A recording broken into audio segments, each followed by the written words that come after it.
हरे कृष्णा दोस्तों, आज हम आपको भगवान श्री कृष्ण जी की कहानी के माध्यम से कर्म फल के बारे में बताएंगे। कृपया कहानी पूरी सुनना। भगवान श्री कृष्ण जब माता देवकी और पिता वासुदेव को कंस के चंगुल से छुड़वाने गए, तब उनकी उम्र 14 वर्ष की थी। उनकी माता ने उनसे पूछा कि बेटा, तुम तो भगवान हो, तो तुम पहले ही हमें कंस के चंगुल से छुड़वा सकते थे, तो इतनी देर क्यों कर दी? तो कृष्ण जी ने कहा, माता, पिछले जन्म में आपके कर्म से हुआ। माता हैरान रह गई, यह क्या कह रहे हो आप? तब कृष्ण जी ने बताया कि पिछले जन्म में मैं राम था और आप थी माता कैकेयी, और आप ही ने ही मुझे 14 वर्ष का वनवास दिया था, और कर्म फल से कोई नहीं बच सकता माता, इसलिए आपको 14 साल का ये दुख सहना पड़ा।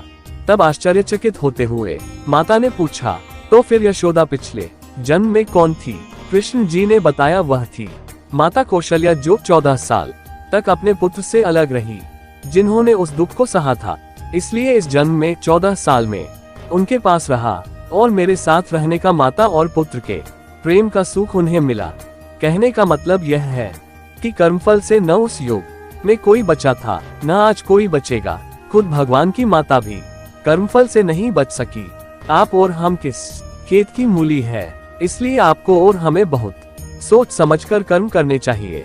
हमें किसी के साथ हम कुछ गलत नहीं करना चाहिए, उसका हिसाब हमें देना पड़ता है, चाहे इस जन्म में या अगले या उसे अगले हिसाब तो देना ही पड़ेगा। हरे कृष्णा।